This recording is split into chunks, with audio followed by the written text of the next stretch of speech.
Hello, my fellow YouTubers and subscribers, and welcome to my latest movie review, where today I review the latest film in Legendary's Monsterverse, Godzilla and Kong: The New Empire, or Godzilla X Kong, or Godzilla Kiss Kong. No, they don't kiss in the movie, etc. Godzilla and Kong: The New Empire. That's what I'm going to call it. To give you some context, I have seen the Monsterverse movies, but I'm not necessarily huge on them. I don't mind them. I think they're fine. They serve their purpose very well. However, I am aware there are a lot of fans who do love and appreciate these movies. There's definitely a select mainstream audience for these films. So what is the plot of the latest installment? Well, stay tuned to find out.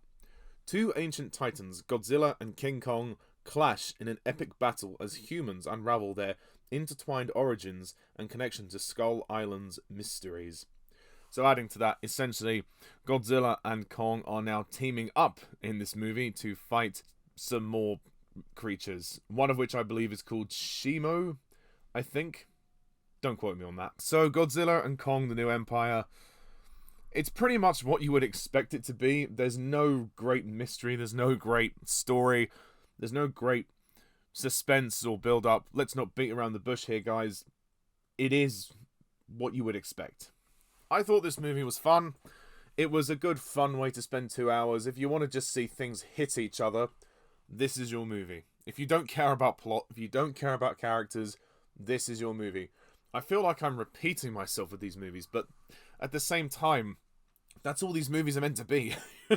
I kind of have a similar opinion with the Transformers franchise, in that they are there to just be enjoyed. You know, that they're not there to be deep, thought-provoking stories. While yes, I would always take substance over style any day of the week, but I do occasionally like to watch things where things blow up, things hit each other, just mindless nonsense. And that's kind of what this film is. It's mindless nonsense. It's just another one. It doesn't do anything refreshing, or it doesn't reinvent the franchise.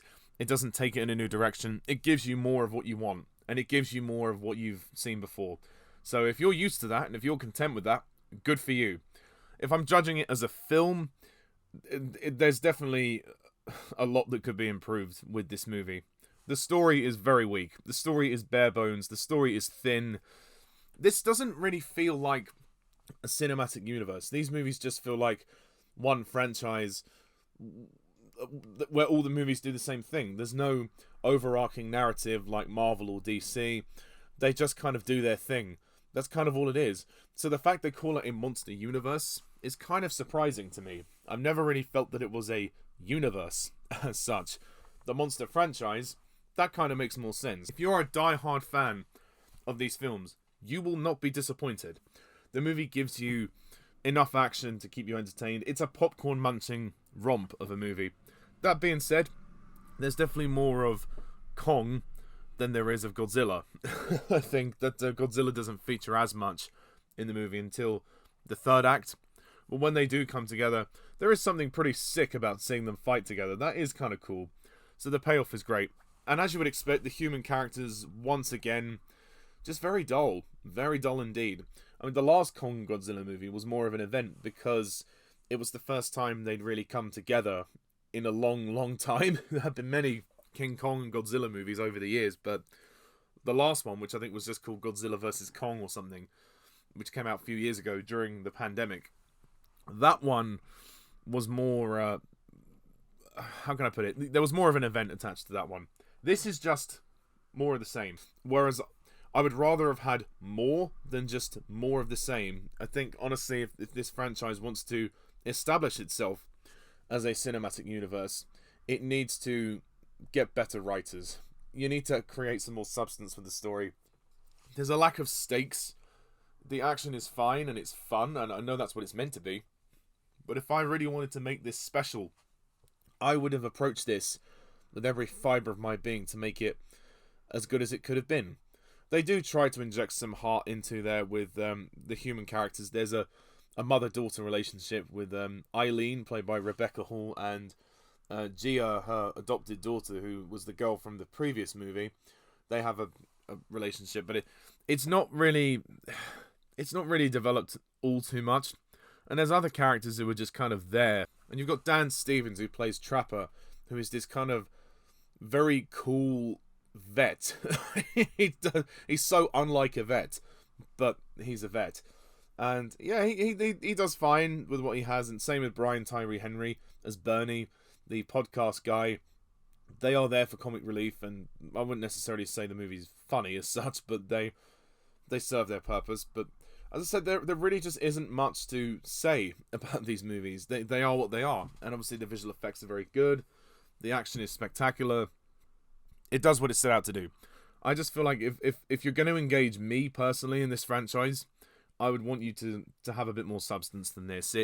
The stories really do need to be more refreshing. The stories do need to be more epic. While the action is epic, there's no stakes to it because you don't really care about what's going on.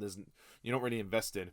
Unless you really have invested in the other movies, will you care about this movie?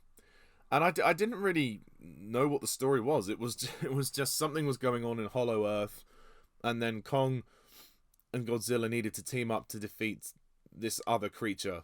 That was kind of it. There really wasn't much else. So, in that sense, it's kind of disappointing.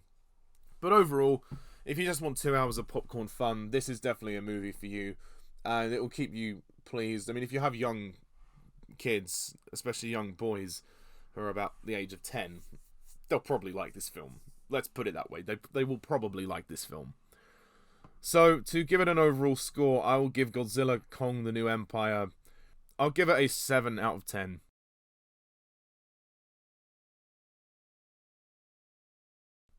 It's decent enough, but really this series does need something more to inject itself. It really does need something more to become one of the great series. There's quite a few installments in this series that I don't like. And there's some that I do, but some that I don't. So overall, that's my thoughts on Godzilla Kong the New Empire. What do you think of this film? Please comment down below and let me know. And stay tuned for more podcasts in the future. So until next time, see you around.